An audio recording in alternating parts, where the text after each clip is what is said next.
Trajnostno upravljanje z gozdovi, mokrišči in kmetijskimi zemljišči lahko prispeva k blaženju podnebnih sprememb na različne načine.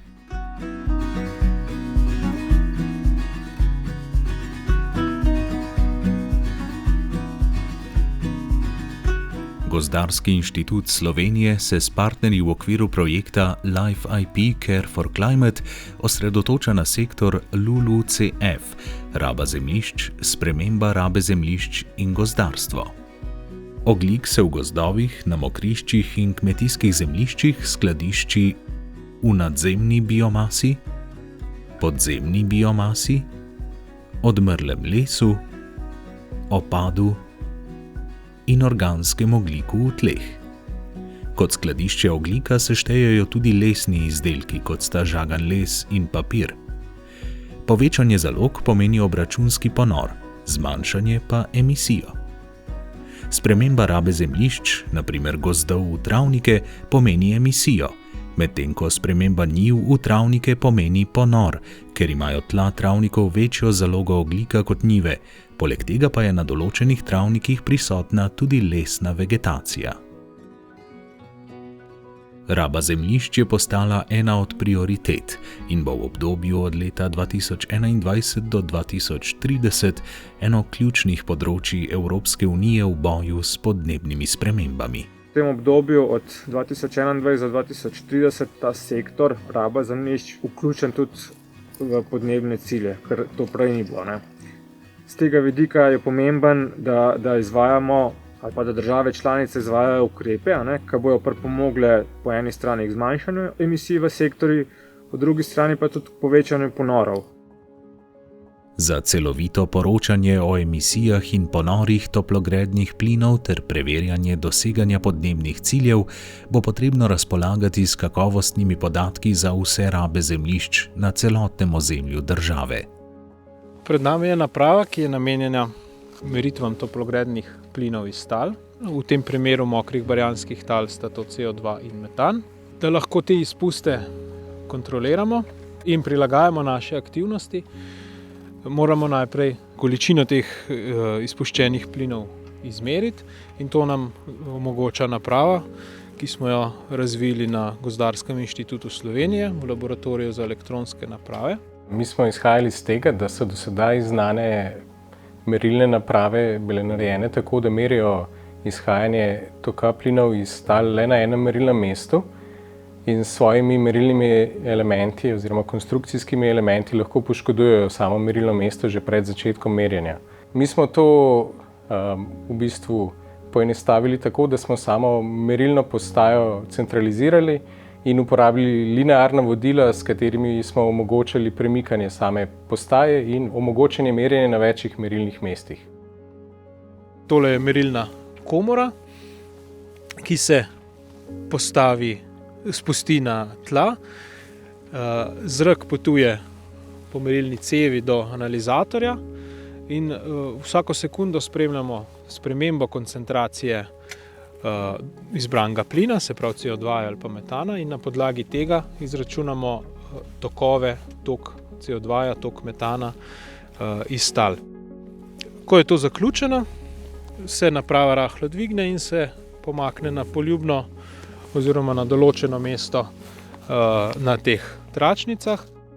Razvoj naprave in vzpostavitev monitoringa tokov toplogrednih plinov pa ni edina naloga Gozdarskega inštituta Slovenije. Eden izmed izbranih ukrepov je izboljšanje upravljanja mokrišč na Ljubljanskem barju, kjer želijo ugotoviti, kako bo revitalizacija mokrotnih travnikov z namestitvijo mikrozapornic in opustitvijo čiščenja terciarnih jarkov vplivala na bilanco toplogrednih plinov. Mikrozapornica je dimenziji približno meter krat meter in potem se s takim mini rovokopačem praktično zabije v to glineno plast tal, s čimer bomo probali zadržati nekaj več vode in vzpostaviti bolj mokrotne razmere za tole območje. Strokovnjake zanima, kako posamezni ukrepi vplivajo ne le na emisije toplogrednih plinov, ampak tudi na biotsko raznovrstnost. Zato v projektu hkrati izvajajo popis vegetacije in monitoring živalskih vrst, kot so na primer kobilice in metulji. Zelo se veselimo rezultatov z naših pilotnih območij, kot je to recimo na Goričkem ohranjanje trajnih travnikov, kjer testiramo različne ukrepe ohranjanja travinja. Prvič so to recimo zatiranje zlate rozge, ki ni problematična samo na Goričkem, ampak povsod po Sloveniji, da ne rečem v Evropi.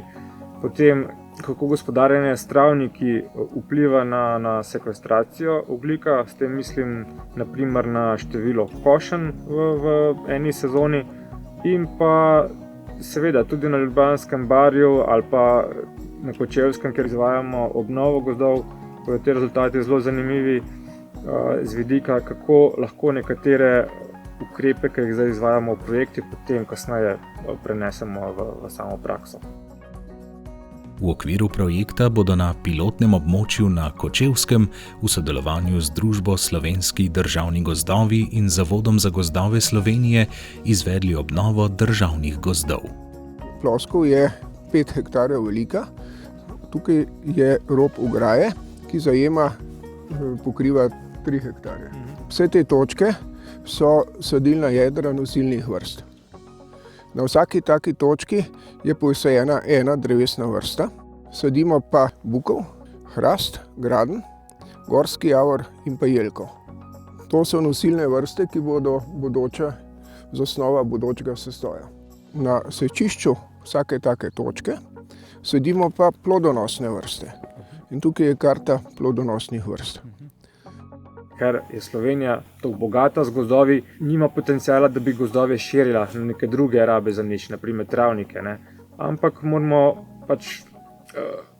gozdarjenje optimizirati, povečamo prirastek ali pa izboljšamo samo starostno strukturo, prilagajamo drevesno sestavo, predvsem pri iglavcih, zlasti smreki smo videli, da je zelo dovzetna za izbruhe podlubnikov, zato je predvsem na nenaravnih rastiščih oziroma tam, kjer smreka ni doma, bistveno to, da to drevesno sestavo začnemo čim prej prilagajati oziroma spreminjati.